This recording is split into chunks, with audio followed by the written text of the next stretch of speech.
Buenas tardes a cada uno de los alumnos. Quien les habla es la doctora María Rosario Fortes Anaya.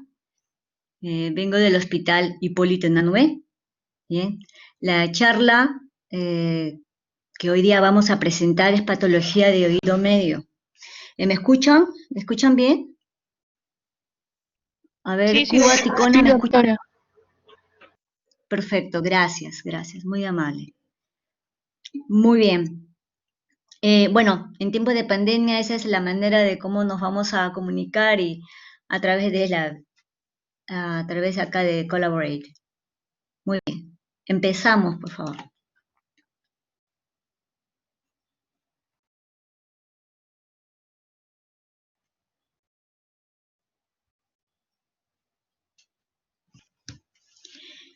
Como ven en la primera diapositiva, el tema a tocar es patología de oído medio. Es un tema muy relevante, es un tema que es muy frecuente, una patología muy frecuente tanto en emergencia como en consulta privada.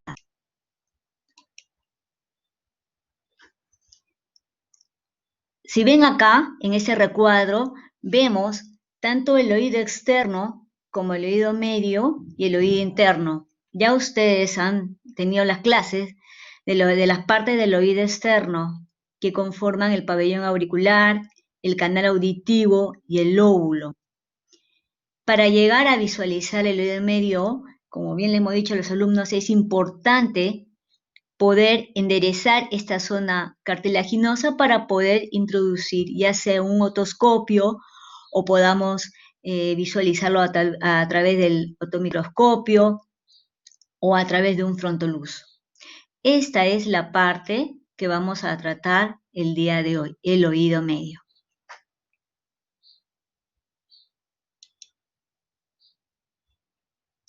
Anatomía y fisiología. La maniobra es importante, como decía, para enderezar el conducto, para evaluar lo que es tanto el conducto auditivo externo como el oído medio, a través de la membrana timpánica. Miren, hacen una maniobra hacia arriba y hacia atrás en el adulto, ¿bien?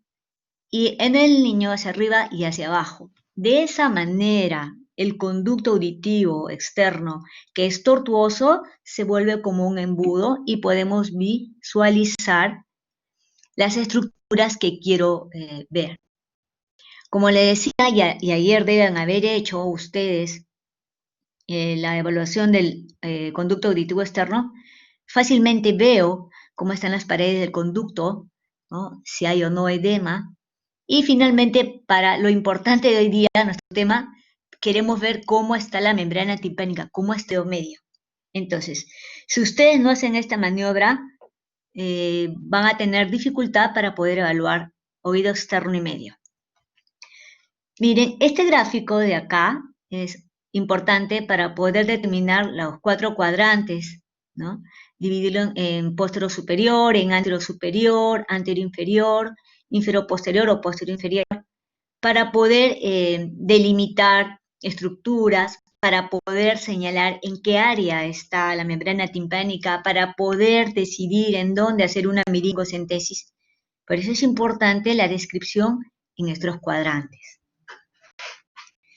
Como en esta lámina, es importante ver oídos sanos, acostumbrarse a ver otoscopías sanas. Bueno, ahora es un poco complicado, pero a través de las láminas, ¿no? Miren, si vemos oídos, membranas timpánicas sanas, algo diferente nos va a llamar la atención. Nosotros lo que tenemos que ver primero es un color nacarado de la membrana timpánica, el triángulo de Politzer, esta luminosidad, ¿no? El martillo, debemos delimitar la paz flácida, el mango de martillo, el umbo y la pars tensa. Entonces, si nosotros vemos, por ejemplo, esta lámina, esta diapositiva, con todas las características normales, Y si mi paciente insiste y persiste al decir que tiene dolor de oído, pero yo veo las características normales de mi membrana, entonces tengo que pensar en otras posibilidades de dolor, no necesariamente el oído, perdón, la membrana timpánica del oído. Bien, entonces por eso debemos acostumbrarnos a ver la manera, las otoscopías normales.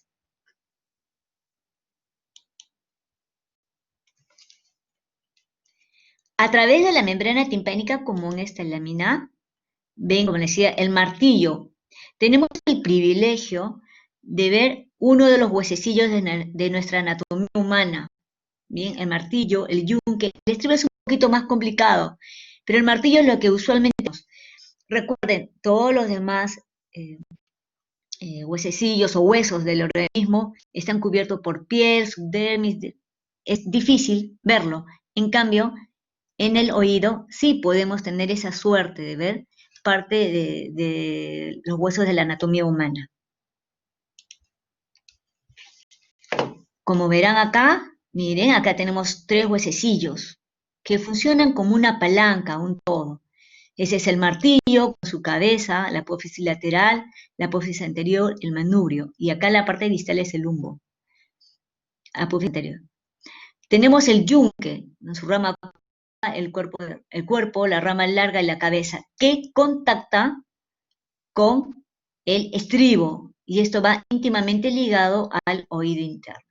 Entonces, como ven, esto forma como una palanca, como un pistón, estos 3.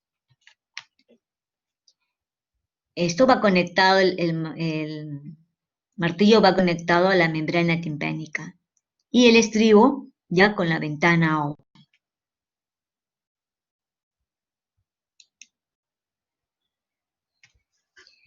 Cuando hablamos de patología de oído medio, es importante tener en cuenta a la trompa de Eustaquio. La trompa de Eustaquio es fundamental en, digamos, en preservar el buen estado del oído medio. Si la trompa de Eustaquio está permeable, está indemne, funciona correctamente, es poco probable, es difícil que mi oído medio se vea alterado. Este es digamos, el kit del asunto, la trompa de Eustaquio.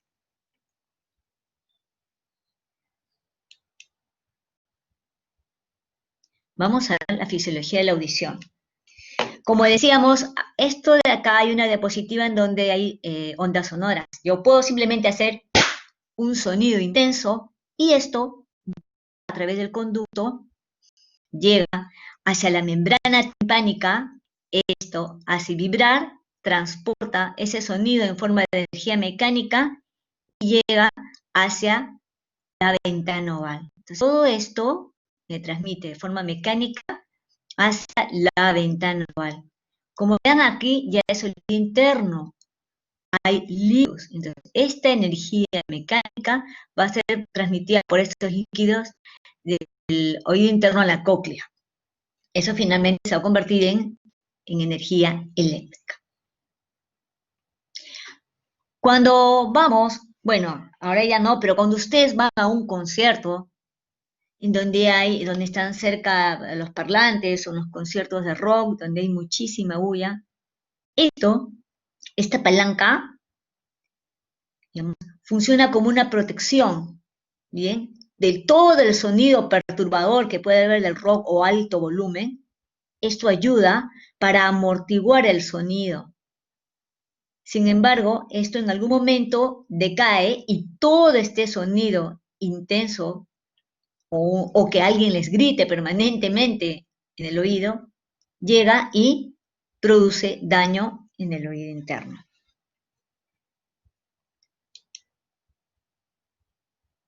Mire, esta es la cóclea, es la parte auditiva del oído interno. Esto es por la forma, es un caracol, la manera como hay un enrollamiento espiralado, ¿no? Se encuentra confinado en el temporal.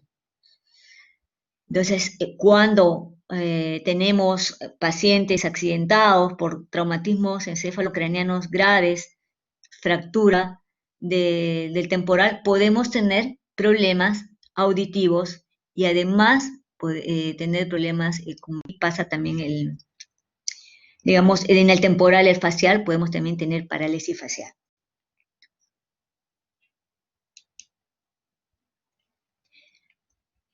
Este es el órgano neurosensorial de la cóclea. Eso es lo que debemos de cuidar.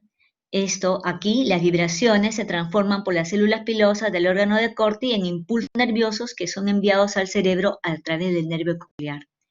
Aquí nosotros, y vamos a ver más adelante, hay un tamizaje auditivo neonatal y lo que se pretende es investigar cómo está la cóclea, cómo está esto en los recién nacidos.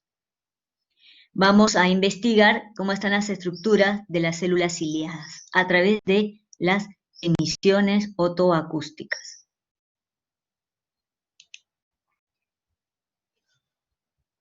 Como decíamos, esta trompa de Eustaquio, si bien esta es digamos, lo principal que debemos preservar, tenemos que hacer todo lo posible que hayan factores que provoquen patología. ¿Qué es una trompa de Eustaquio? Es, como bien dice aquí en la lámina, un conducto óseo cartilaginoso, muy importante en todo lo que es tejido medio. Si hay buena permeabilidad, va a depender del buen equilibrio de presiones.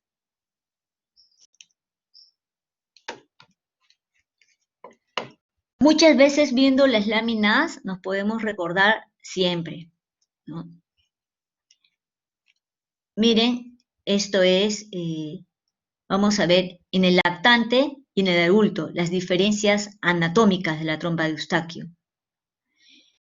Acá el músculo no abre de la trompa de Eustaquio, ¿no? La trompa es corta, poco firme, tiene menor angulación, tiene 10 grados. En cambio, acá en el adulto, el músculo tiene mayor fuerza, se mueve más activamente, la trompa es larga, firme, cambió de dirección y cambió con mayor angulación, aproximadamente 45 grados. Solamente recordando la anatomía, podemos decir que el niño está hecho para hacer infecciones de oído medio. Porque en la trompa la longitud y la angulación es casi recta y más corta en comparación con la del adulto. Fácilmente las secreciones que haya en la nariz van hacia el oído, ¿ok? Además de otros factores. Por eso se dice que el niño está hecho para hacer infecciones de oído medio. Es lo que comúnmente pasa. A medida que el niño va creciendo, su cráneo va alargando, vamos a tener menor incidencia de patología de oído medio. En un adulto puede haber, pero ya hay otros factores de riesgo que van a hacer que conlleven a patología de oído medio. Bien, entonces, moraleja, el niño está hecho para hacer patología de oído medio. Un niño sano, imagínense un niño que tiene alguna estructura cranofacial, esta incidencia aumenta. Bien, si lo normal le produce, imagínense, un niño, por ejemplo, con síndrome de Down, estructura alterada, un niño con fisura labiopalatina, un niño con síndrome de Treacher-Collins. Entonces, todas esas patologías o esas alteraciones cranofaciales va a condicionar patología de oído medio. También no nos olvidemos de los niños con síndrome de Down. También ellos tienen alteración de esta zona. Bien. Este gráfico demuestra claramente las diferencias de la longitud, miren, mientras que en el niño es 17.5 milímetros, en el adulto 37.5. Aquí en el ángulo tiene 10 grados, en el adulto 45 grados. Miren, la luz es menor, en el adulto es mayor. Las fibras elásticas es menor, en el adulto es mayor. Por eso, el niño tiene más probabilidad de hacer patología del medio solo por anatomía. Eso deben de quedarse bien grabado. Ahora, sí hay que ver, a ver, un momento, voy a proceder. Okay. Supongamos, esto debe estar abierto, se cierra, se abre, pero si hay algo que crece circundantemente a la trompa y produce, y va a producir que esto esté cerrado, vamos a conllevar a tener patología de oído medio. Eso puede suceder en una hipertrofia adenoidea, que sucede. ¿Bien? En el adulto, un adulto que haga un problema de oído medio, hay que ser muy maliciosos en descartar que haya problemas de linfoma. Un adulto que no esté resfriado, que no tenga patología nasal y que de repente tiene dolor de oído y ven ustedes que hay alteración de la membrana, tiene que ser prejuicioso de pensar que hay algo que está impidiendo que haga un buen drenaje la trompa de Eustaquio. Algo está fallando. Y lo que más comúnmente se encuentra en los adultos mayores principalmente, son los linfomas. Bien, entonces, una otitis media en un adulto, un adulto mayor, hay que parar bien las antenitas.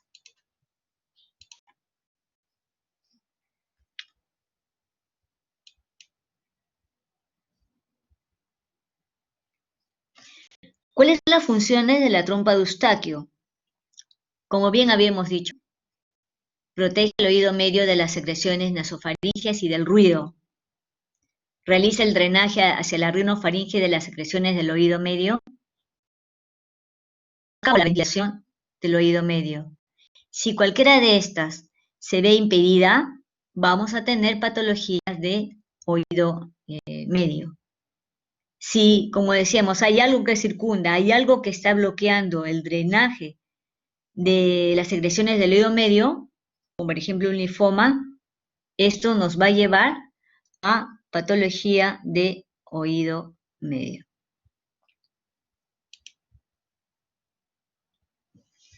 Una de las tantas enfermedades que nos produce una trompa de Eustaquio alterada es el catarro tubario. Si esta trompa se cierra, se edematiza, y al edematizarse no va a poder realizar el drenaje, entonces vamos a tener problemas de hipoacusia, es decir, el paciente nos va a referir disminución de la audición. Además, nos va a referir que siente como que si el oído estuviera tapado o ocupado por algo. Para toda patología de oído medio es necesario realizar la otoscopía. La otoscopía con el otoscopio. Bien. Si tuvieran la suerte de tener un microscopio con el otro microscopio, sería muy bueno. También ya tenemos a la mano los videos otoscopios que se utilizan usando telescopios pequeños de 11 milímetros, de un diámetro de 4 milímetros. Podemos visualizar, y de 0 grados podemos visualizar muy bien las características de la membrana timpánica con un video otoscopio.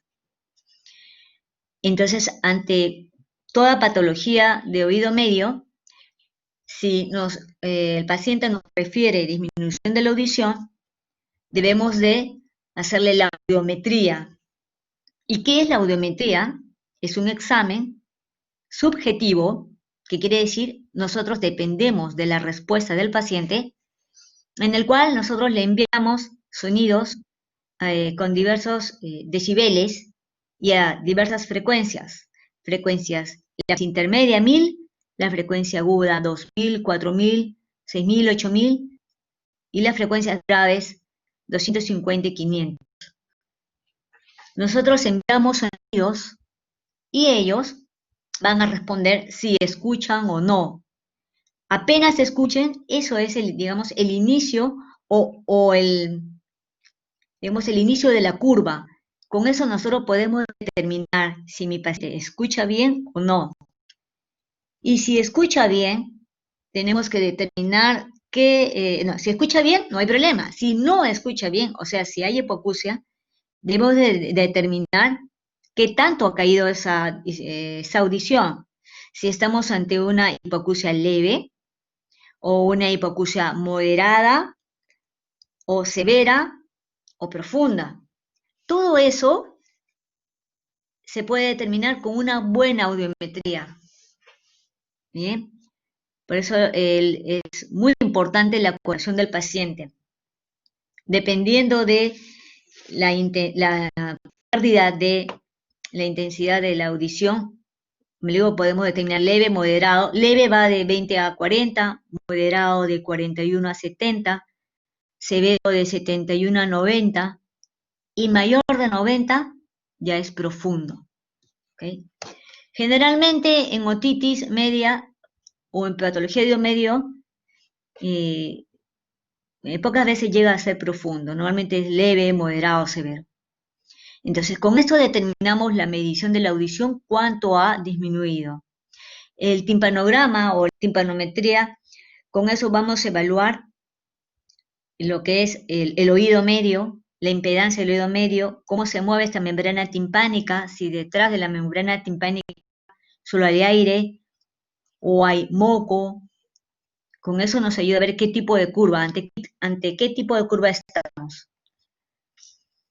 Para el tratamiento, como tenemos un cuadro inflamatorio, vamos a dar antiinflamatorios, vamos a dar antibióticos, las penicilinas, amoxicilina, cefalosporina, ejercicio de Valsalva para abrir y cerrar la trompa, para llevar a que se abra y se cierre, y micropunción timpánica cuando sea necesario.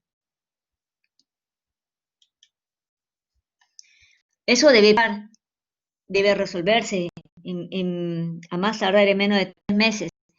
Pero si el paciente persiste con el oído tapado, se hace la otoscopía y se ve que hay congestión irradiada, opacidad, no se mueve la membrana timpánica, se hace una audiometría y esto persiste de repente leve, moderado, pero persiste, no mejora. Ya han pasado más de 3 meses o hasta 6 meses. Como dicen los maestros del otorrino, si no sale con las buenas, sale con las malas. ¿Eso qué quiere decir? Detrás de la membrana timpánica hay moco. Como no ha salido, esto se ha quedado atrapado, por decirlo de alguna manera, entonces tenemos que hacer una incisión, que es una miringocentesis. La miringocentesis se llama, miringo es membrana timpánica, es la incisión que se hace en la membrana timpánica. Se hace aquí una incisión, se procede a la aspiración del contenido que hay en el oído medio y colocación de este diábolo o tubo de ventilación para que haya mejoría de este cuadro. Este diábolo colocado ahí debe quedar aproximadamente 6 meses. Esto poco a poco va a ir extruyéndose hasta el final, puede quedar acá en el conducto o los pacientes lo pueden encontrar en la almohada. Cada vez esto que va saliéndose, bueno, y finalmente cuando se sale, acá va a quedar una pequeña cicatriz. Bien. Pocas veces vemos que se extruye el diábolo y que quede abierto, perforado. En el caso que eso sucediera, se debiera de recurrir a la cirugía, ¿no? A la timpanoplastía. Y esto ya podemos con diversas técnicas.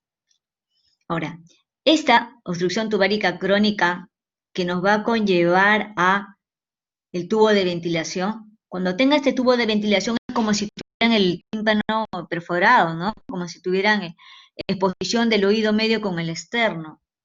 Es muy importante las indicaciones a la familia de cuidar de que no ingrese agua por aquí, debemos de explicarles que cada vez que se bañen o bañen al paciente, si fuera un niño, colocar en la entrada del conducto algodón con vaselina, algodón con glicerina, algodón con aceite de bebé, algo que permita impermeabilizar esta zona. ¿Bien? Debo evitar que ingrese, porque si ingresa agua cruda de la ducha, simplemente vamos a contaminar, y si esa agua además no está, digamos, no está limpia, contaminar el oído medio y provocar otitis media. Está prohibido durante, digamos, que el paciente tenga este diábolo, este tubo de ventilación, deba ir a las piscinas. No se va a hacer sumergir, no se va a zambullir, por la misma razón, puede ingresar agua dentro del oído. Entonces, mientras que tenga esto, evitar todo eso. Evitar jugar carnavales, evitar jugar con agua. Esto en el caso de un niño que llegó a tener obstrucción tubárica crónica, que no tenga una malformación craneofacial. Pero si estamos ante casos de pacientes que tienen síndrome de Down, Treacher-Collins, o sea, alteraciones craneofaciales o fisura labiopalatina, estos diábolos ya van a tener que ser de mayor permanencia, 10 meses, un año. Bien, por eso es dependiendo ante qué niño o adulto que tenga alguna patología de fondo, vamos a variar el de corta duración o el de larga duración.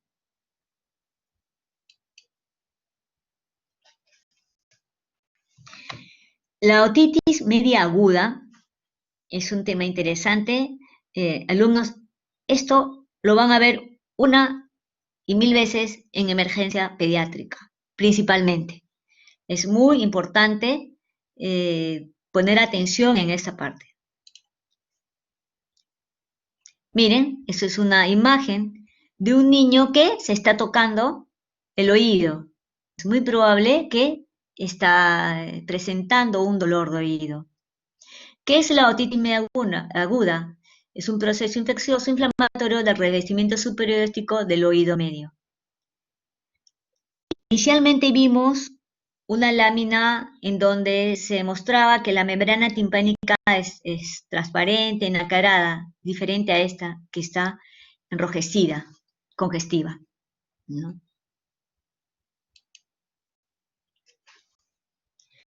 Decíamos, si ya los niños de por sí tienen predisposición a hacer patología de oído medio por la anatomía de su trompa de Eustaquio, más aún esto, bueno, esto de acá, estos factores de riesgo contribuyen a que esto sea mayor. Miren, la suspensión pronta de alimentación con leche materna, déficit inmunológico. Uso temprano y prolongado de biberón, inmunosupresión y alteraciones craneofaciales. Esto empeora. Recuerden, por eso se propugna mucho la lactancia materna, ¿no? 6 meses, por lo menos. El uso prolongado y temprano del biberón, este es el problema, es que muchas de las veces no saben cómo darle el biberón a los alumnos. Alumnos, ¿qué digo? A los pacientes. Y los alumnos, por ejemplo, muy poco, cuando hemos hecho presenciales, muy poco saben cómo dar el biberón a los niños. Esto hay que darle con un grado de inclinación, porque si no, se puede regurgitar y producir problemas de otitis. Y ya decíamos, las alteraciones craneofaciales nos conllevan a tener mayores problemas de patología de oído medio. Por otro lado, el adulto y el anciano, ya tenemos el reflujo, el fumador activo o pasivo, las infecciones recurrentes de la vía aérea superior, la alergia. Es importante, las alergias nasales. Como decimos a los alumnos, si la nariz, que es la parte central de la cara, está limpia, vamos a evitar tener problemas de oído y de garganta. Pero si permanentemente estoy con secreción nasal estancada, vamos a tener problemas, la predicción de hacer oído medio. La condición de fumador, ya varias veces se dice activo-pasivo. No es el hecho de que yo diga yo fumo en la terraza o yo fumo lejos de mi familia. Recuerden que el fumador activo queda impregnado en las manos, en la ropa, en el cabello, ¿no? del cigarro. Y cuando llega a casa, convierte a fumadores pasivos a toda la familia, conllevando factores de riesgo para patología de oído medio. Bien, entonces esto es muy importante. Quiere decir que no se debe fumar. No hay excusa para ni siquiera fumar en el jardín. Lo ponemos en rojo porque es importante resaltar que la otitis media aguda es la patología más frecuente en la infancia media. Y es donde más antimicrobiano se da en los países en vía de desarrollo. Esta es la primera causa que las mamás lo van a despertar de madrugada en las emergencias. Madres llorando porque sus hijos también están llorando de dolor. Es la primera causa. Ya en los países subdesarrollados hay aproximadamente 51.000 muertes que ocurren anualmente en menores de 5 años por complicaciones de la otitis media aguda. ¿Bien?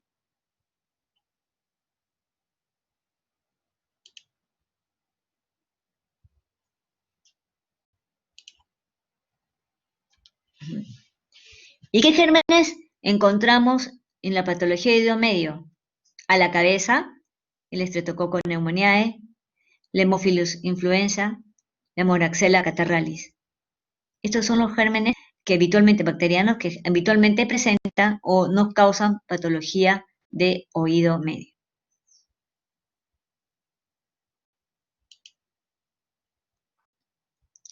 Como bien decíamos, mire, la fisiopatología, ¿no? En los niños está directamente relacionado con la inmadurez de la trompa y la inmadurez además del sistema inmunológico, y en el adulto por disminución de la presión de los gases.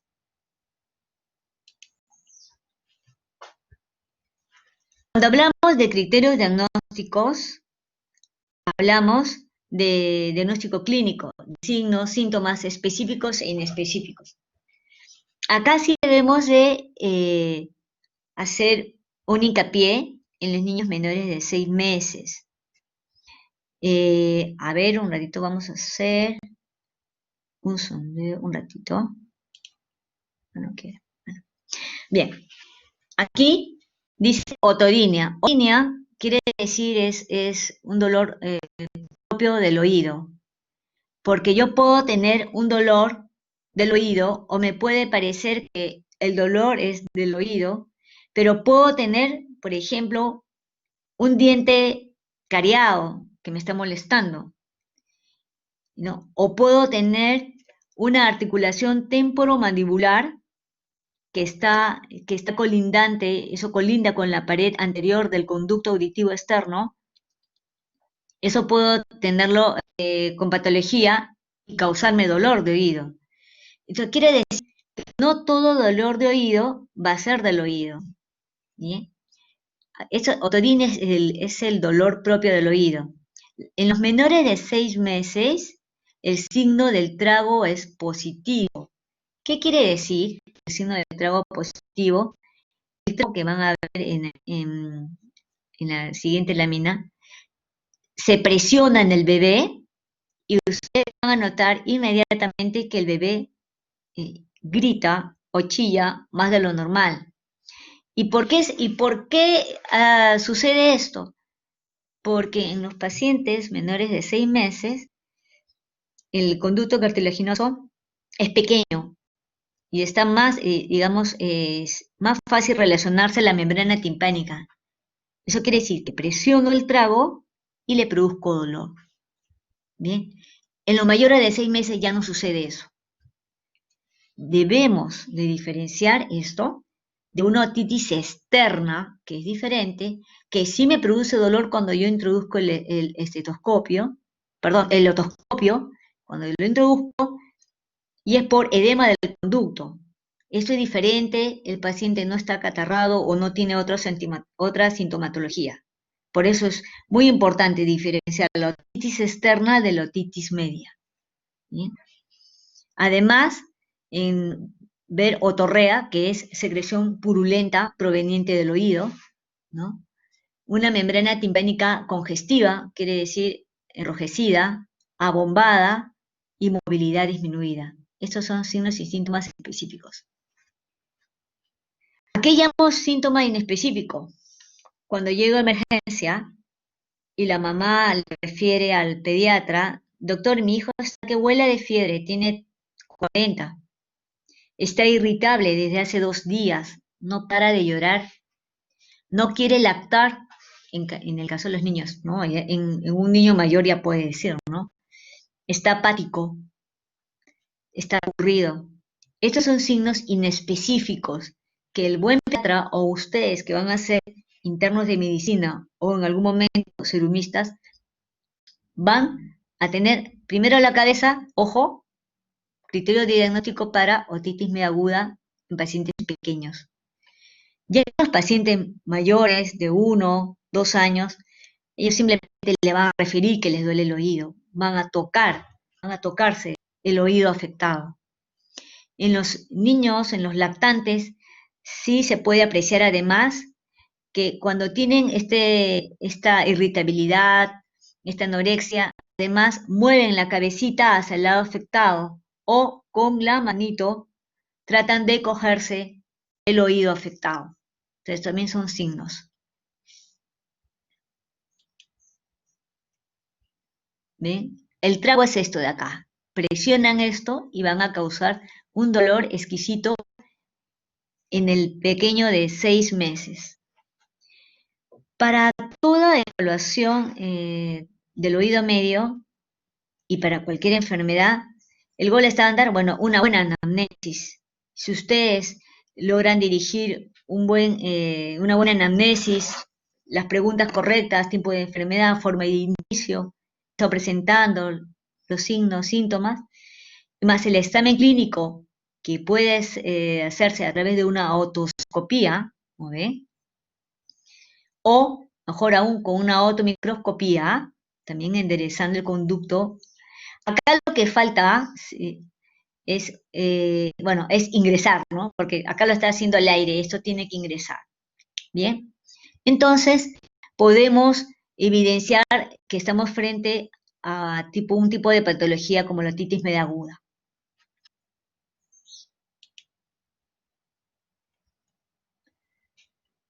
Joven, miren, esta es la incisión que ahorita vamos a hablar. Entonces ya ustedes, primero, la madre les dijo, el niño o está con fiebre, está con dolor de oído, un niño más grandecito.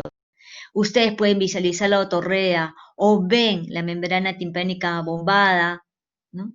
Entonces van sumando una serie de sintomatologías, anamnesis, y llegan al diagnóstico de otitis media aguda.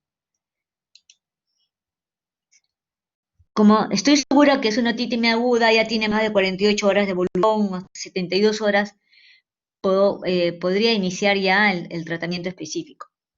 Pero miren, procedimientos generales. ¿Por qué? ¿Qué pasaría si yo levanto este lóbulo, enderezo mi conducto y veo cerumen parcial que no me impide ver bien el oído? Tengo que limpiarlo. Tengo que limpiarlo para ver cómo está, además de las paredes, cómo está la membrana timpánica.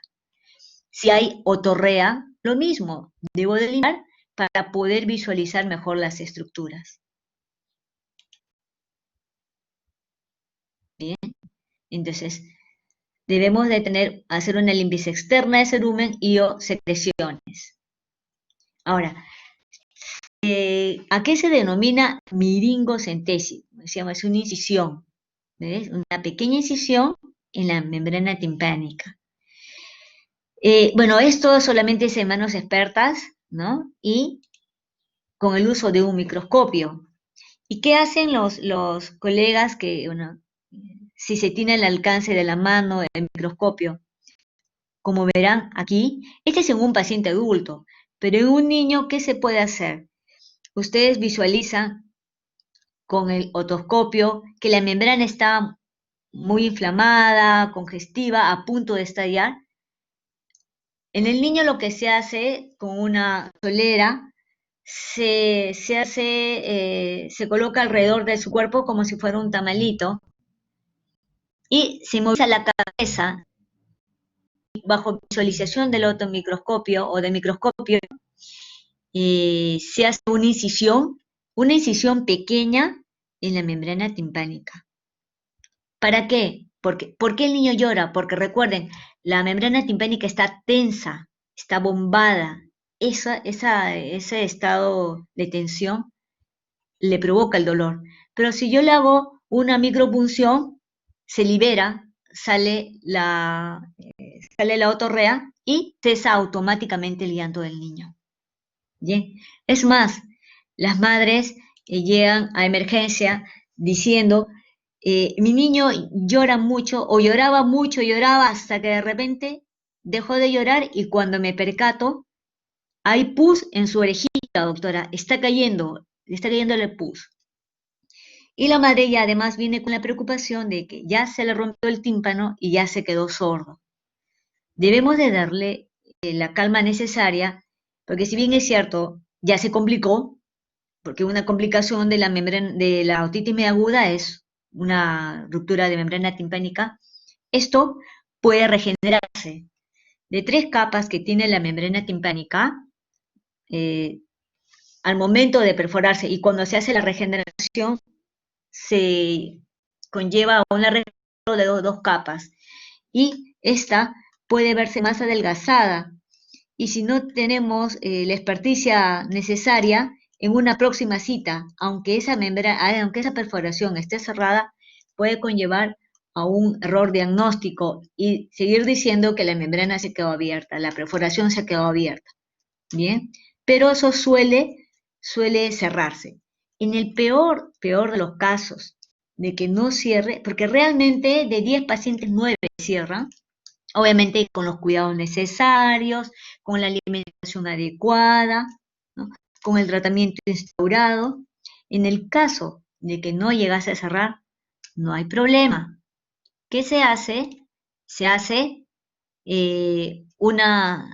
se coloca un injerto del trago, se hace una incisión, obviamente en sala de operaciones, se puede sacar cartílago de aquí o cartílago de la fosa navicular, ¿bien? O tenemos del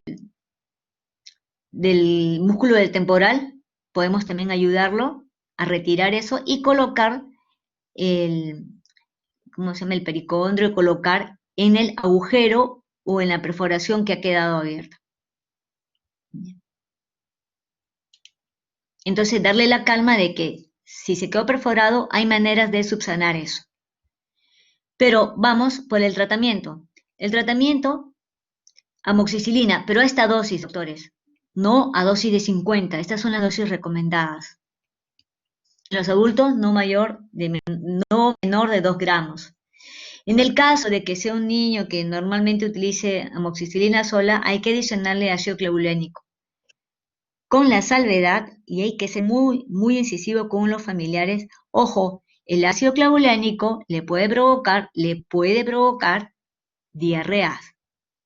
O sea, no es que se esté complicando, eso puede conllevar. No en todo sucede, pero hay que tener cuidado.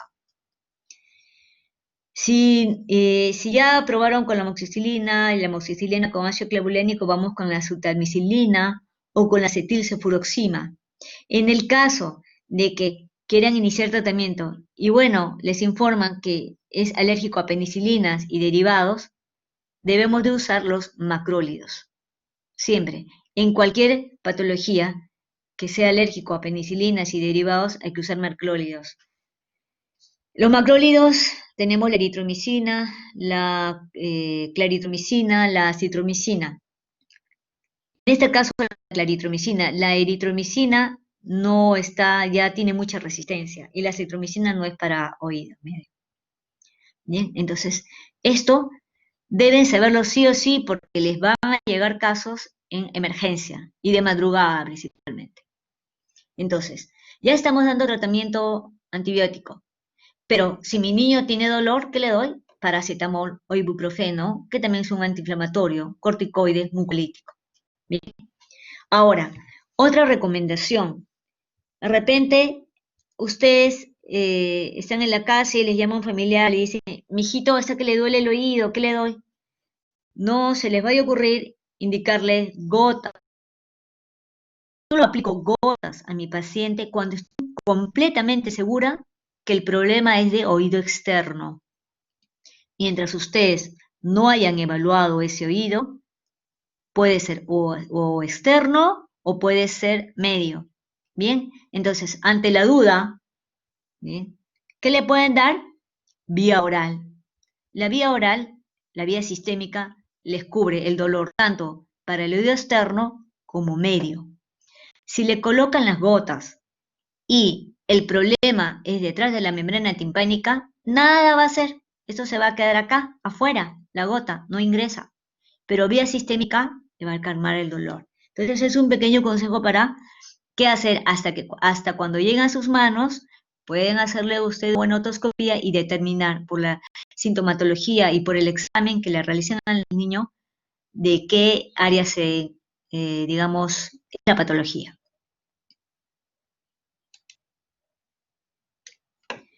Las complicaciones. Miren chicos, esto, la perforación de la membrana, es una clásica complicación. La laberintitis serosa aguda.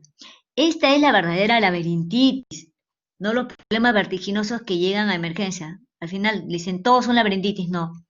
Como el problema está en oído medio, la secreción está en oído medio,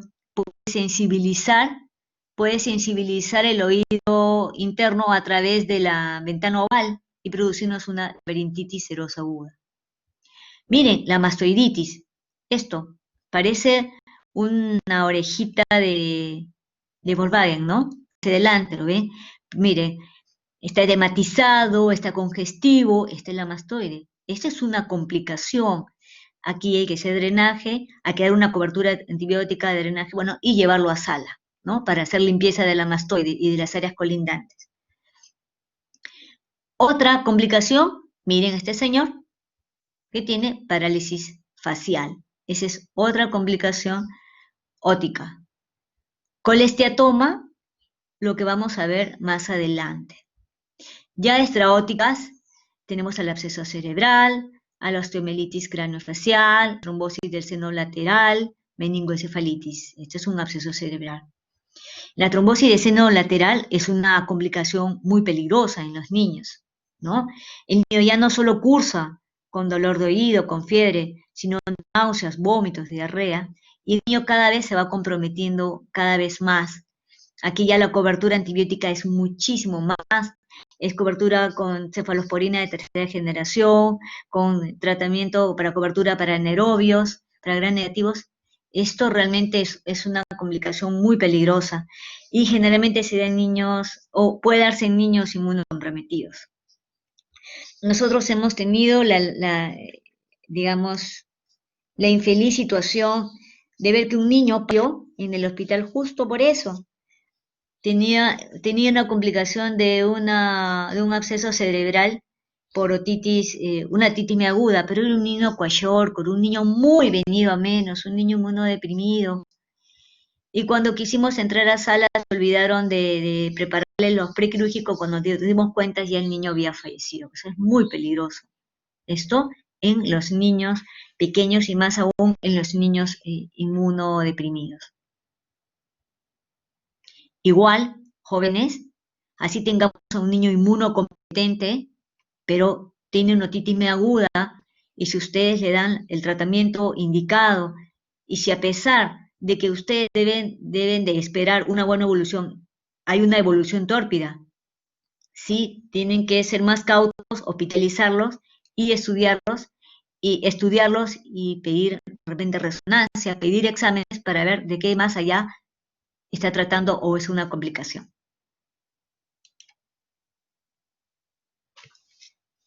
Este es un tema que siempre lo tomo en cuenta, porque ustedes, que son alumnos y posteriormente van a ser internos, van a ser sumistas, esto es muy importante, el tamizaje auditivo universal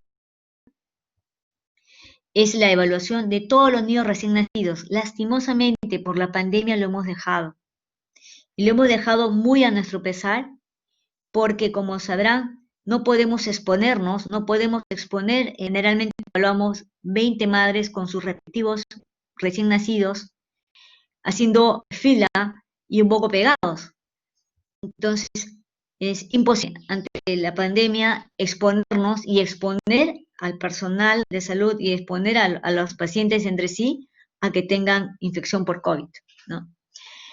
¿Qué es un tamizaje auditivo universal? En cristiano quiere decir, yo debo de saber si el niño que acaba de nacer tiene problemas de audición o no.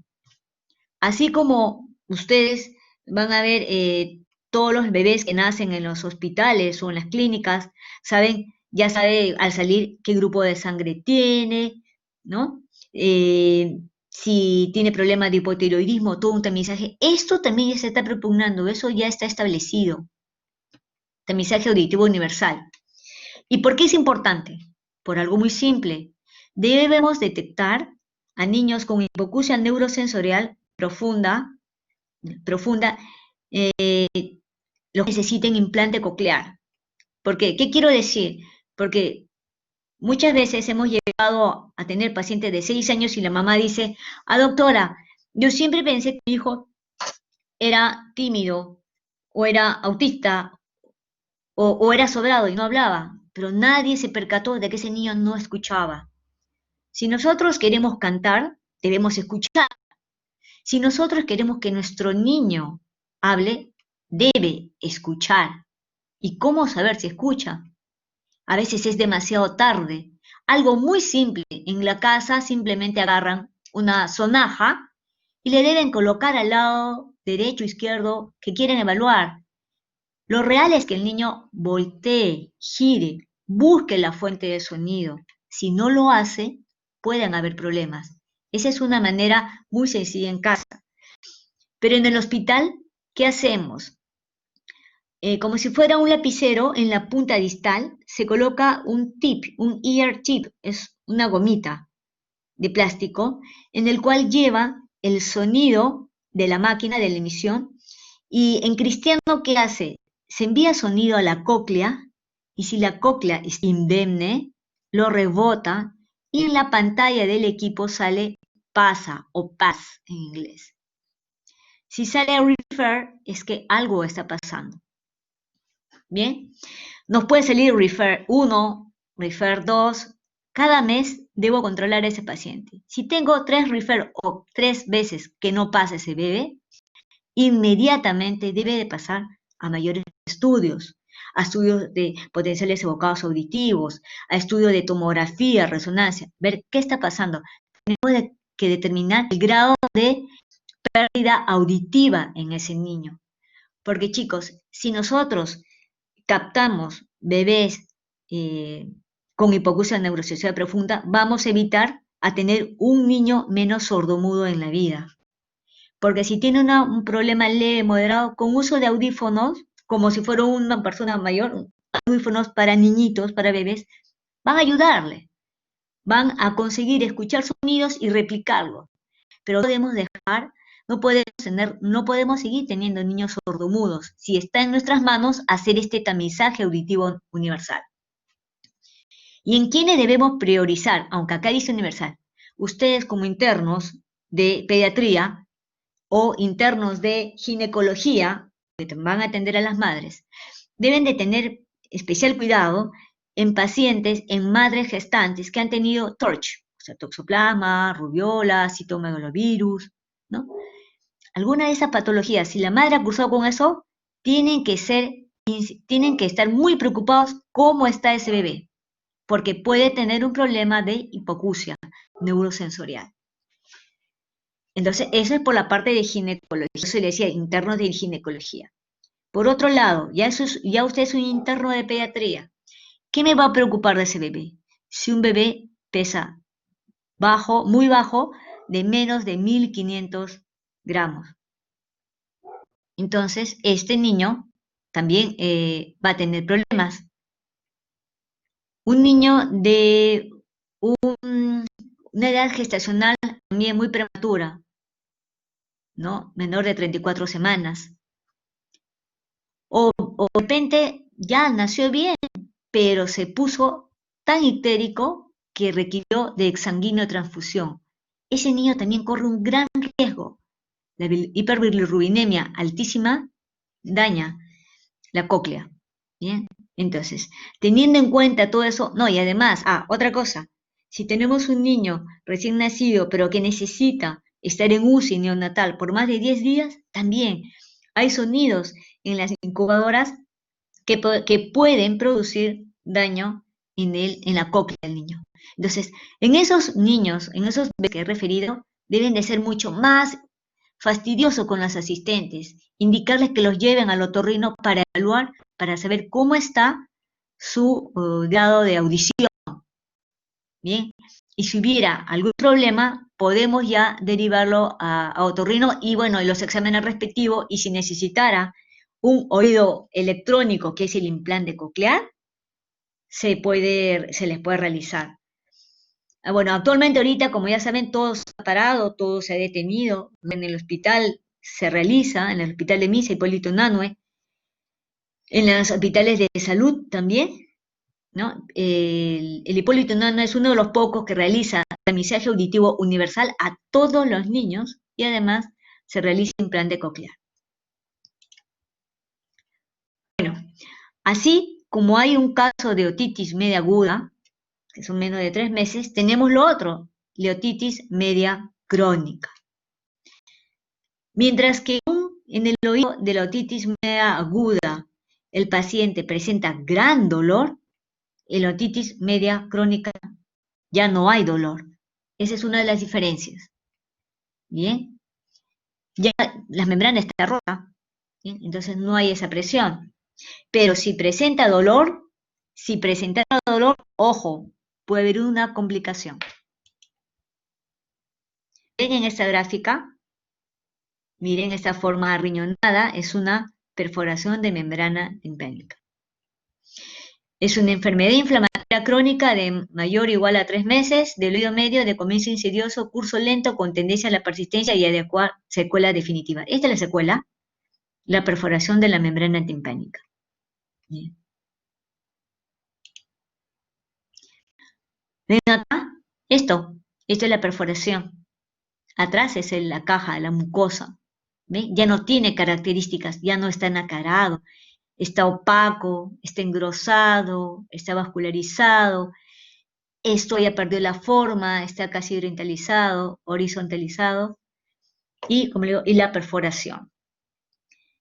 Pero esto tiene remedio. Con la timpanoplastia se subsana eso.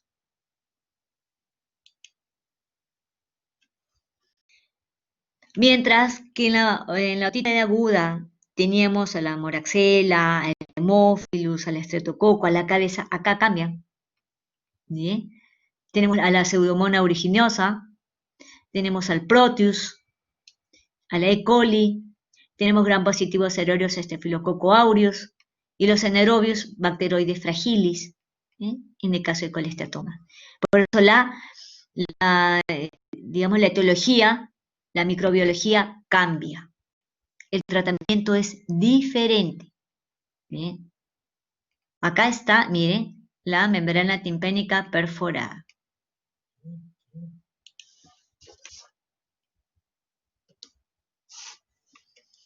Vamos a clasificar la otitis media crónica. ¿Bien? Tenemos la otitis media crónica simple, la que no es colesteatomatosa, es activa o húmeda. ¿Qué quiere decir? Que el paciente me dice que está supurando y además al examen otoscópico vemos que ocurre en el conducto auditivo externo pus. Esa es la húmeda o activa. Y la seca o la simple, ¿qué significa? Que simplemente ustedes al ingresar con el otoscopio ven la perforación, pero no hay pus. Está inactiva o seca. La colesteatomatosa, que va a ser materia de estudio más adelante, y la específica por bacilo de Koch.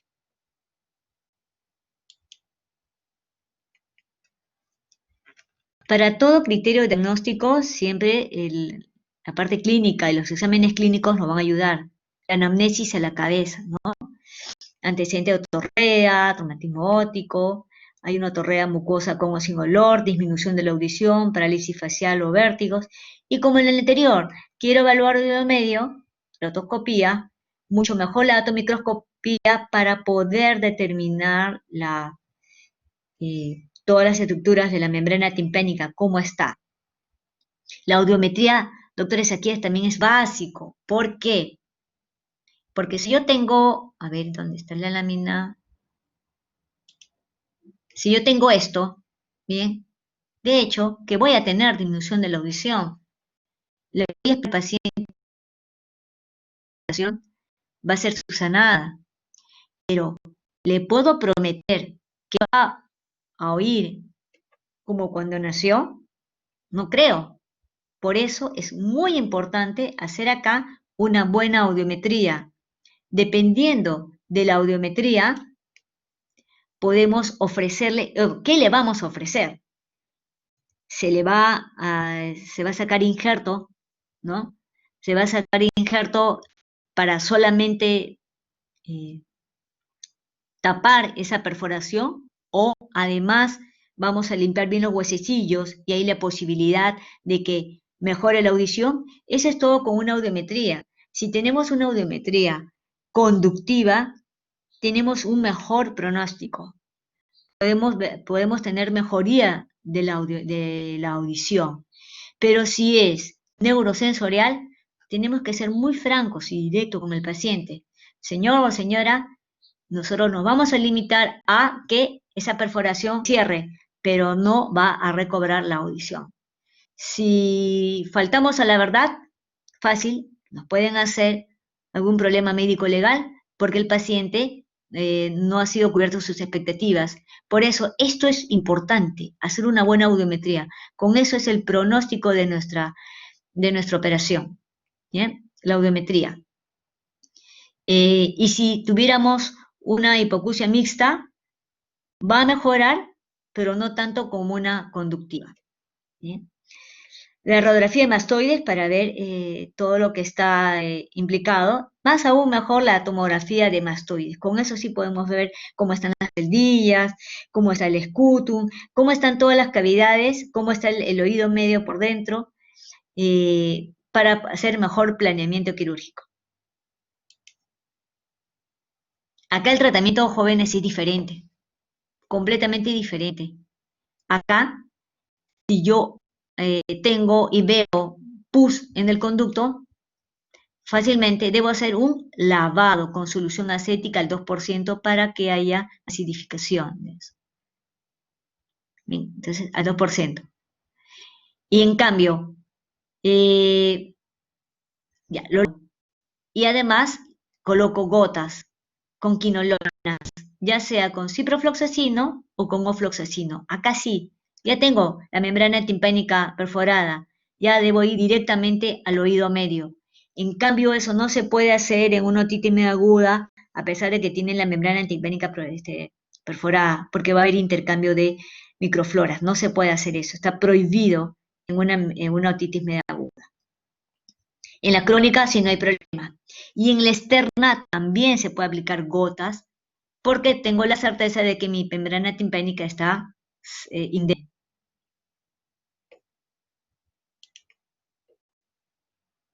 Ahora pasemos a ver al colesteatoma.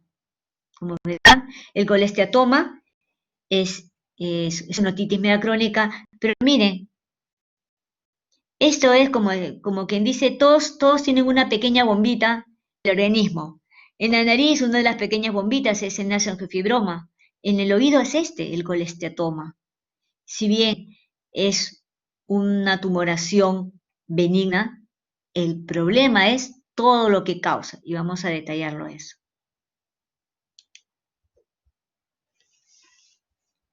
¿Ven? Miren, es un tejido epitelial estratificado que crece dentro del hueso temporal conteniendo epitelio degenerado, escamas de queratina.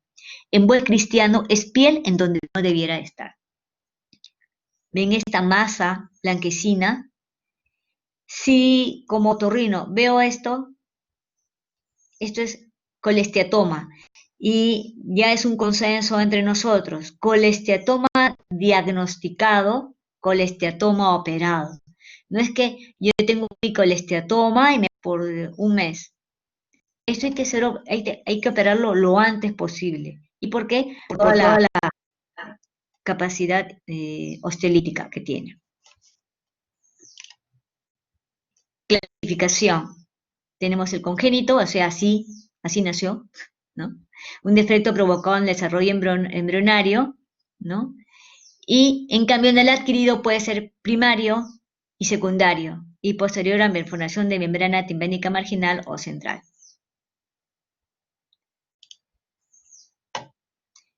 Miren, doctor, este es un signo indirecto. Si yo veo mi membrana, mire, ya pero veo este hoyito, ¿no? Y en la parte flácida, en la parte de arriba, esto es un signo indirecto otoscópico de que atrás hay un colesteatoma. No necesariamente debo ver esto. Ya, esto ya es escandaloso, como quien dice. Pero esto es un signo indirecto, es una retracción atical. Debo tener pero mucho cuidado con este signo.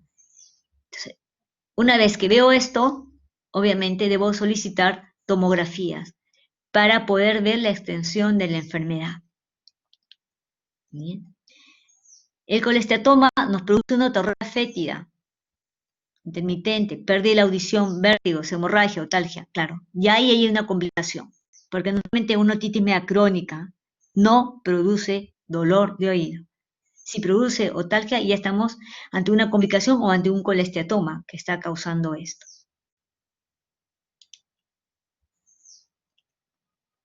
Como en los cuadros anteriores, debo limpiar mis secreciones, debo limpiar mi conducto auditivo externo para poder visualizar cómo está esa membrana timpánica a explorar, ¿no? ¿Qué debo ver? Si hay perforación marginal, o hay escamas blanquecinas, perladas, o hay un pólipo inflamatorio, alerta, porque detrás de todo eso puede haber un colesteatoma. Y de nuevo, las pruebas de la audición me van a ayudar para saber qué tanto está comprometida la audición del paciente. Y estudio radiológico, la tomografía.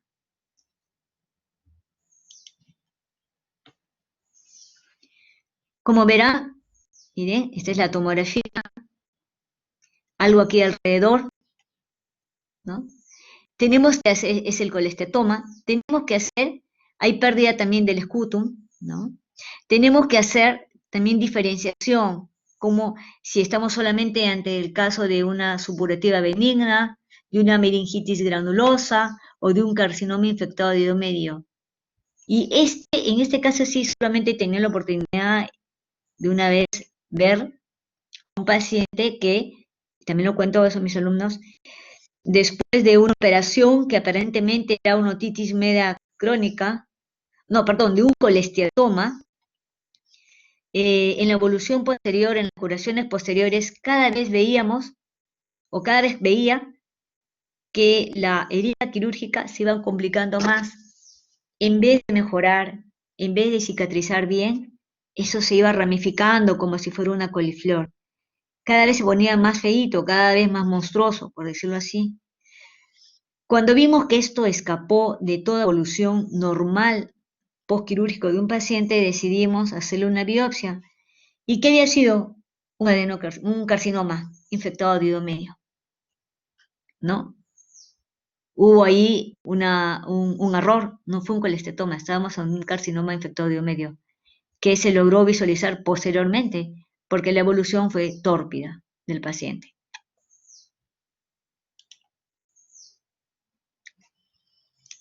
Esto podría ser pregunta de examen, por eso le digo signos de alarma, signos de alarma. Ya hemos dicho, la otitis media aguda duele, la otitis media crónica no duele. Si en el caso de que el paciente ya tenga parálisis facial, tenga vértigo, o tenga otalgia, acá hay una complicación intratemporal que puede ser dado por un colesteatoma. Este es un signo de alarma. Bien. Y sin más, y todavía más aún, ustedes están conversando con el paciente, pero va viendo que el paciente queda letargado, queda un poco somnoliento, ya hay nivel de una disminución del nivel de conciencia, entonces estamos hablando de una complicación intracraneal. Y si además, eh, o sea, tenemos dolor, tenemos ya complicación de la disminución del nivel de conciencia, entonces nosotros como serumistas, si somos serumistas, ya tenemos que derivarlo urgentemente al otorrino, porque este paciente en nuestra cara está haciendo una complicación. Este paciente debe ingresar ya haciéndole una o solicitándole una tomografía de mastoide y solicitando el prequirúrgico de emergencia, ¿bien? Ya con una complicación.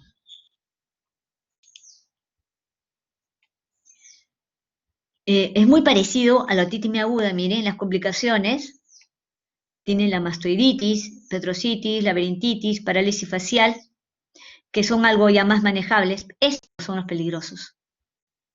La meningitis, el acceso extradural, subdural, cerebral, cerebeloso, tromboflebitis del seno lateral. Esto. Por eso debemos evitar llegar a esto. Hay que tratar de manera oportuna. ¿Bien? Ustedes como semistas que van a hacer en algún momento, si llegan a ver un paciente con otitis media crónica, ustedes le aplican sus gotas, les recetan gotas, pero sigue persistiendo y siguen viendo que el paciente va decayendo, tienen que derivar, porque no van a llegar a esto. Pero sin querer, por el afán de querer seguir tratando a un paciente, se les puede ir de las manos. Y no solamente tener una complicación intratemporal, sino, y más aún, y más peligroso, una intracraneal. Bien, entonces esto hay que evitarlo.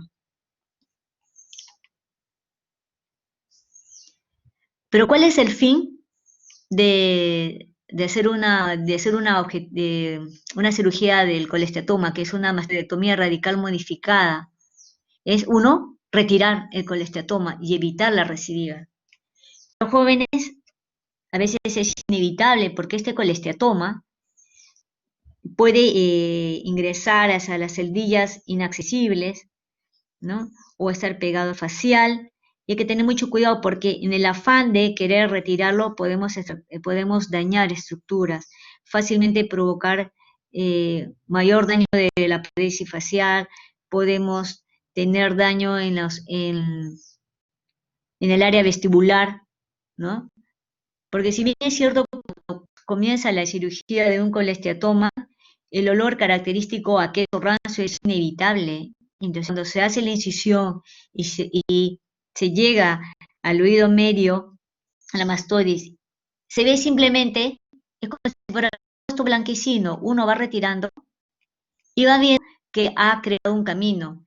Es lo que se dice, el colesteatoma es como un Pac-Man, por su actividad osteolítica, va comiendo todas las estructuras. Por eso es la urgencia de que ingrese a sala. ¿Por qué? Si yo lo dejo, me va a seguir comiendo, entre comillas, me va destruyendo la estructura. Va a seguir destruyendo martillo, yunque, cobertura del facial, etc.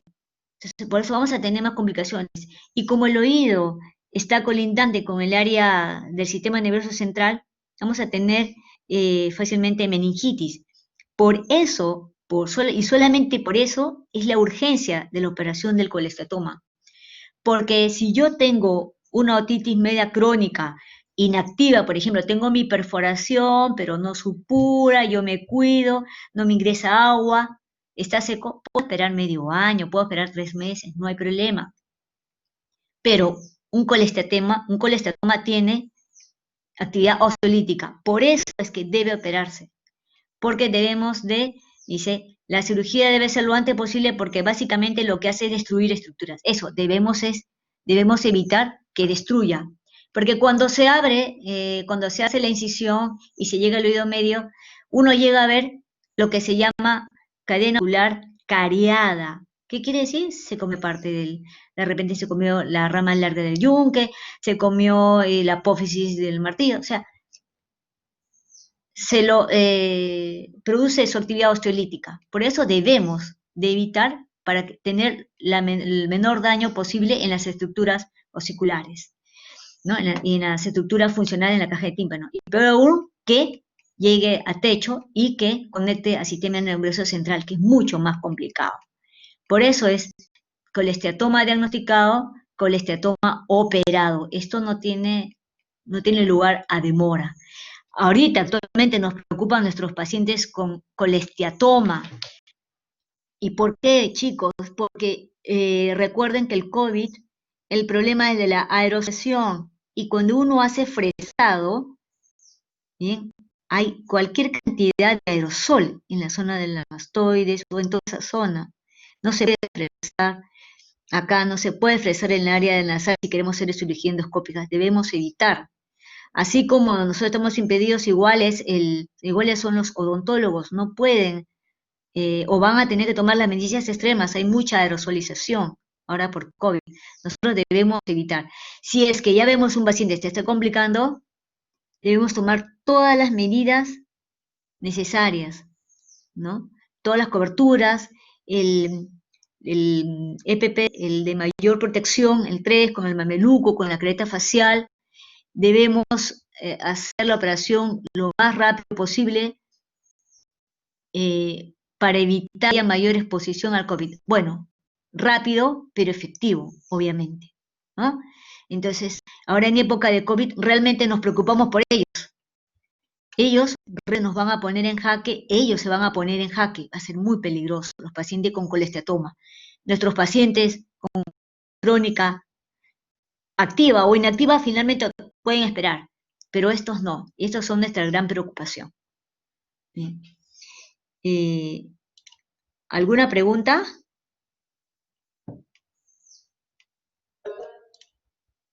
A ver, Cepeda. Doctora, una pregunta. ¿Cómo Bueno, son las manifestaciones de oído medio en pacientes que tienen, por ejemplo, una atresia de conducto auditivo externo? ¿Y cómo se maneja ahí en esos casos? uy, ya. Ahí no vas a poder colocar un otoscopio, definitivamente. Podríamos ver ya de frente una mastoiditis en la parte de atrás, claro, y de lo que queda de la mastoides. Ahí sí es una cirugía compleja, porque recuerde que la anatomía está completamente alterada. Primero se debiera hacer un buen estudio imagenológico, ¿bien? Para poder ver qué áreas están comprometidas y con mucho cuidado, porque va a poder beber más de una complicación. Pero la mastoiditis, con eso se puede. No podemos ver que el oído, que la espalda, ¿no? El pusa,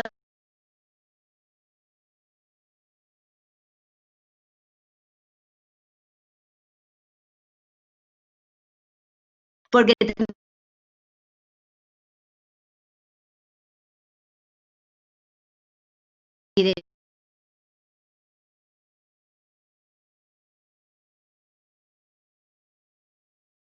sino que usted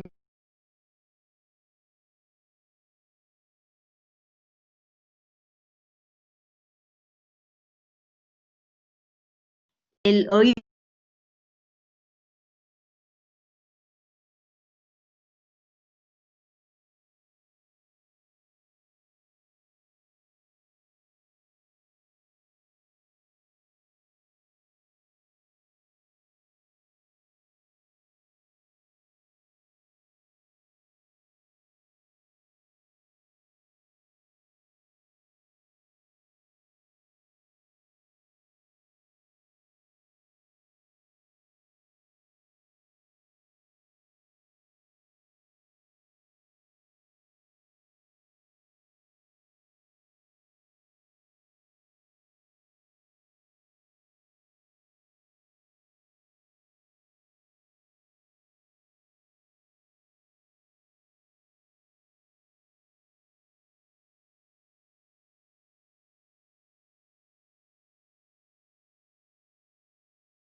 ¿Aló? ¿Sí? ¿Alumnos? Ay, chicos, hubo un problema de conexión. Ya, ahora sí. Le envié Ahora mi sí se mensaje a escucha. los alumnos. Sí, sí, no sé qué pasó, se desconectó. No, pero ya no se vayan. Dígame, otra pregunta, por favor.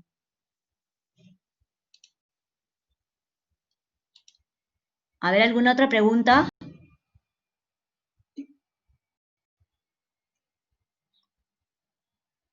¿Aló? ¿Aló? ¿Me escuchan? ¿No se escuchó la respuesta? ¿Aló? ¿No se escuchó la respuesta? No, ahora no se escuchó, si podría repetirlo. Repetir, por favor. Ya, sí, disculpen, ha habido un problema de conexión y justo ya para ya terminar. A ver, chicos, claro, si yo tengo un problema de oído externo, de una atresia, sí, pues es complicado porque todo mi diagnóstico, bueno, aparte de la sintomatología, aparte de lo que me refiere al análisis y mi examen físico, ¿no? Y no voy a poder introducir un otoscopio. Entonces, tendría que, además, y es muy probable ver cómo está la mastoide, ¿no? Y además ya ayudarme con imagenología para evaluar al oído, el oído del niño, ¿no? Ahora algo muy, muy simple. Si yo veo que este niño está catarrado, está lleno de moco, está todo intranquilo, ¿no? Sí puedo sugerir que se trate de un problema de otitis media aguda y si veo una mastoiditis atrás, más aún. Pero sí es complejo. No me ha tocado hasta ahora, pero es lo que haría, porque no puedo introducir el otoscopio, ¿no? Bien, la clínica manda, la clínica, la anamnesis lo que manda, ¿no? ¿Alguna otra pregunta?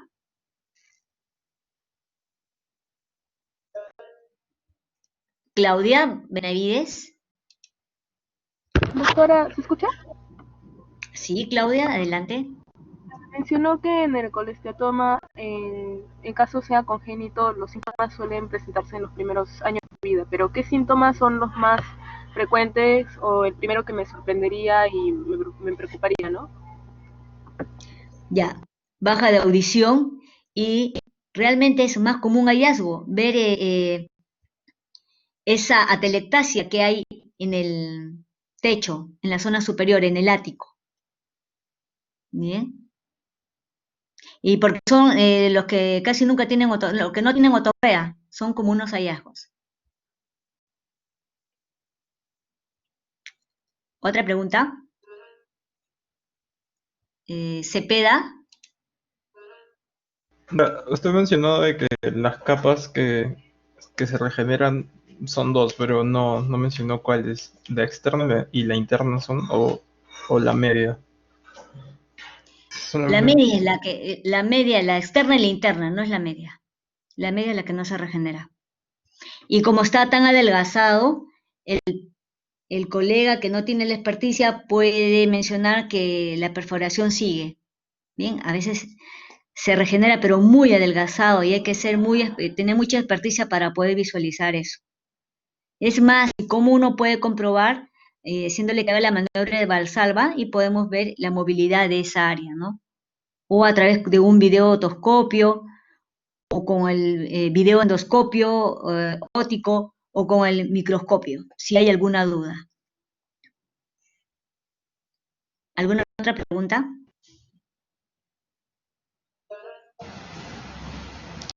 Doctora Cucho. Doctora Cucho, adelante.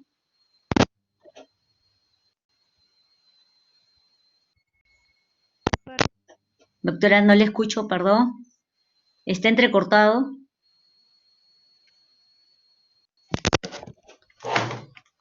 Está entrecortado. No le escucho. No, no, está entrecortado.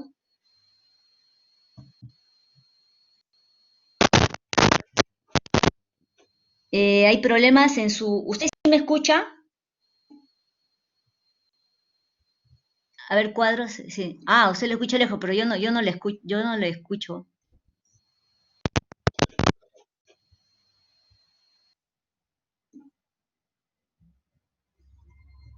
Ah, sí, es mejor. Escribe la pregunta.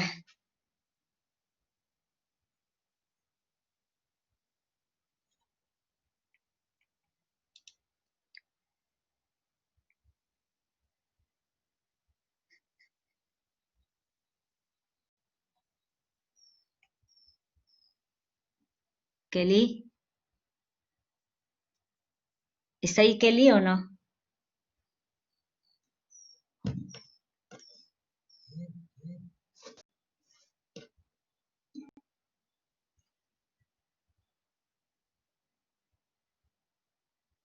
¿Qué? Lo has reiterado muy rápido. ¿Qué pasa con la lactancia? ¿Aló? Kelly, ¿puedes colocar tu pregunta? ¿Algo vi de la lactancia?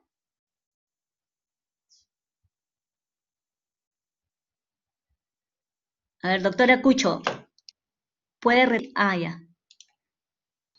¿Dónde está? Ah, en la otitis media he visto que también se da por ausencia de lactar. Claro, de privación de la lactancia. Por eso se preocupa, porque recuerden que es un reforzamiento inmunológico, ¿no? Aquellos niños que las madres no le dan de lactar, hay predisposición a disminución del sistema inmunológico y propicio de patología de oído medio. Ese es uno de los factores de riesgo. Bien. ¿Alguna otra pregunta? ¿Alguien más?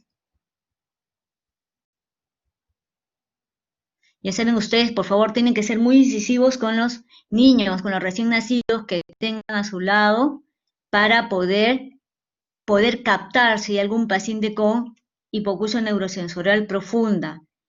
Lo que ustedes hagan va a ser valioso.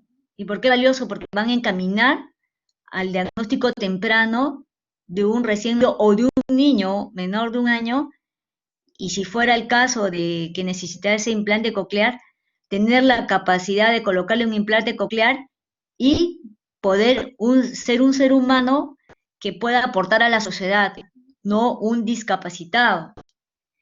Quien le habla, en el año 2009 estuve dentro del grupo de investigación como otorrino en el Hospital de la Maternidad de Lima.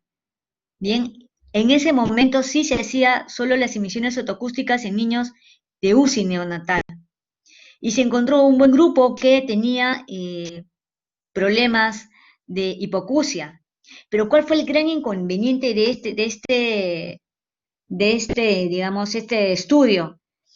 Nosotros necesitábamos 2 y 3 controles. Ya las madres, una vez que se iban a casa, difícilmente retornaban para un segundo control, menos aún un tercer control. Debía de cambiar la estrategia y asustarlas un poco para que regresasen, diciéndoles que no sabíamos si el niño escuchaba o no y que de repente era discapacitado y toda la vida iba a depender de ellos. Entonces, un poco que se asustaban y los traían. Pero realmente es un poco complicado el hecho de que los padres no toman en cuenta ese tipo de discapacidad. ¿Y por qué? Porque un discapacitado visual, llámese un cieguito, la madre se preocupa más por un cieguito que por un sordo, porque un problema de hipoacusia neurosensorial profunda es una discapacidad que no se ve. El paciente pasa de frente y puede pasar de sobrado, de creído, pero nadie se pone en su zapato pensando que el paciente tiene una hipoacusia profunda. Bien, entonces por eso hay que tener en cuenta eso. Y eso depende de ustedes, como alumnos, luego como internos, más aún como residentes si son de pediatría. Nos tienen que ayudar, porque si no, esto, por más el trabajo de los otorrinos, solos no lo hacemos. Es de ayuda. El doctor Cepeda, dígame. Una pregunta, creo que mencionó, o sea, las patologías de conducto auditivo externo y de oído medio, o sea, externo y medio generan hipoacusias de tipo conductivo, pero las lesiones de oído medio son neurosensoriales, pero creo que hay patologías de oído medio que pueden causar hipoacusia neurosensorial. De oído medio, claro. Las otitis medias crónicas avanzadas, de hecho, puede provocar. Por eso una otitis media crónica, usted puede tener una audiometría conductiva, mixta o neurosensorial. ¿Sí? Cualquiera de esas tres puede tener. ¿Ya? El Alumno Castillo, ¿le escucho?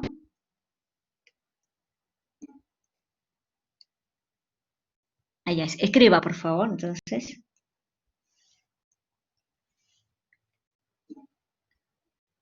Ya, está bien, no se preocupe, lo estoy leyendo.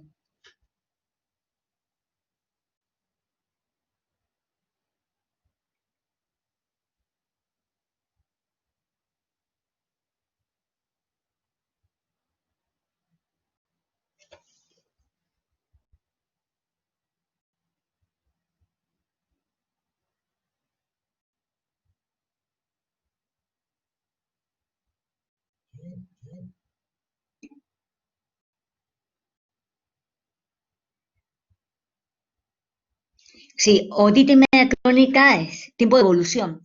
En toda patología del ser humano, lo crónico es mayor de 3 meses. El agudo es menos. Y obviamente ya las estructuras van a cambiar. Una otitis media crónica perforada, la estructura del oído medio, la caja es ya diferente a una otitis media aguda, ¿no? Y como he dicho, un clásico del OMA es que duela. Duela hasta que se perfore la membrana tipánica. Se perfora, deja de llorar automáticamente. La crónica, no, ya está perforado, no duele. Y si doliera, ahí, sálvense quien pueda, ahí puede haber una complicación. ¿Bien? Por eso tienen que diferenciar qué tipo es, ¿no? Y hay que diferenciar una OMA, una otorrea de OMA, o que una otorrea de una otitis externa. Por eso toda la anamnesis, qué cosa estuvo haciendo el paciente. Si el paciente estuvo en la playa y luego estuvo hurgando con un hisopo y luego le produjo un dolor intenso y no tiene, la nariz está seca, no tiene ningún catarro, es probable que cuando ustedes quieran, siquiera coger o enderezar el conducto, el paciente tenga un exquisito dolor. Y si quieran ingresar con el espéculo óptico, con el otoscopio, tenga una gran dolorabilidad. Ahí es muy probable que estemos frente a un cuadro de otitis externa. ¿Bien? Y esa pus, porque muchas veces, si estoy delante de una otitis externa, eso está sumamente edematoso, veo pus, pero no logro ver la membrana timpánica porque obviamente está estrechado, eso es otitis externa. Diente a una otitis media aguda. Eso yo lo puedo levantar, puedo enderezar el conducto y no me debe producir dolorabilidad al manipular. Y puede tener dolor, obviamente, por la membrana timpánica tensa, bombada, enrojecida. ¿Ya? ¿Alguna otra pregunta?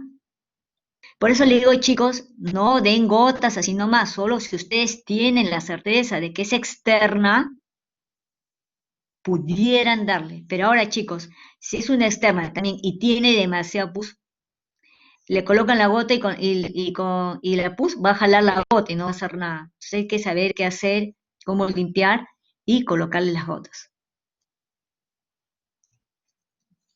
¿Alguna otra pregunta?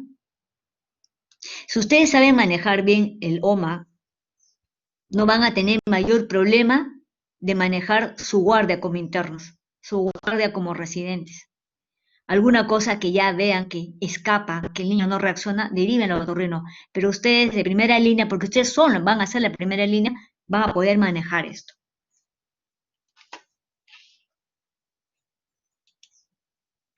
¿Alguna otra pregunta?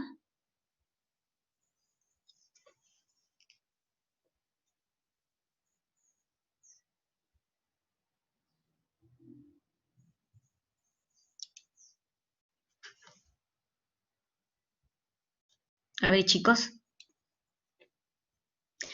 Bueno, si ya no hay otra pregunta, agradecerles la atención y espero que haya calado estos temas, porque como le digo, es pan de todos los días de emergencia. Y si ustedes van a estar frente a pacientes, a familiares de los pacientes, y saben cómo tratarlo, ustedes van a tener esa tranquilidad de que están haciendo algo bueno, de que están diagnosticando algo bien, y van a darle el tratamiento oportuno. Y también la recomendación de que vaya a su evaluación posterior, porque toda evaluación podemos determinar si esto está yendo bien o no está yendo bien. Si bien es cierto que tenemos ahí el tratamiento de primera línea, pero cada paciente es un universo. Tenemos que evaluar la evolución de esa enfermedad, ¿bien? Y derivarlo al especialista. Pero ya ustedes dándole el tratamiento y de las indicaciones han hecho mucho por su paciente. Bien, ¿alguna otra pregunta? No. Bueno, chicos, muchas gracias por todo. Entonces, hasta una próxima oportunidad y cuídense mucho, no salgan, no cometan exabruptos, cuídense mucho porque ustedes son la próxima línea Doctora, para todos. doctora, una pregunta, doctora, Díganme usted, sí, díganme usted. doctora, en la otitis media aguda se produce más que todo por las infecciones, ¿no? Si un paciente se refiere a infecciones catarrales, Las o sea, infecciones que explicó, infecciones catarrales, o sea, se refiere a resfriados comunes, sí, sí, claro, claro, por continuidad, sí, sí, sí. Por eso dice, cuiden, en los otorrinos pediatras siempre dicen, naricita limpia, evitamos tener problemas de oído y de garganta. Si la nariz está húmeda, demasiado húmeda, el paciente va a respirar por la boca y va a tener problemas de faringe. Y además, esto va a ingresar a través de la trompa de Eustaquio, se va a dermatizar y vamos a tener problemas de otitis media, patología de oído medio. y si se debe por otro tipo de infecciones como lo explicó la pseudomonas aeruginosa, Ah, ya, ¿te refieres que otitis media aguda por pseudomonas aeruginosa? sí, Eso no, habitualmente eso no se da, eso ya más para problemas de otitis media crónica, eso sí, otitis media crónica, otitis pseudomonas aeruginosa, ya doctora. ¿ya? Sí, ok. ¿Alguna otra pregunta? A cuidarse de ustedes, doctoras, dar bien cuando den de lactar al niño o cuando le den el biberón con cierto ángulo, que no regurgiten, y eso le produce problemas de otitis media aguda. Los hombres también deben saber cómo dar el biberón al bebé con una buena angulación. No echados en la cama y con una almohada, el niño se está regurgitando, entonces eso produce mayor problema. Son pequeños detalles, pero que van a hacer, si ustedes lo realizan, van a tener a un bebé tranquilo y libre de complicación más allá propia de su edad, propia de su anatomía, ¿no? Ok. Bueno, chicos, es un gusto haberlos tenido como alumnos y ya nos estaremos viendo en una próxima oportunidad. Gracias. Muchas gracias, doctora. Gracias, jóvenes. No, de nada. Cuídense mucho.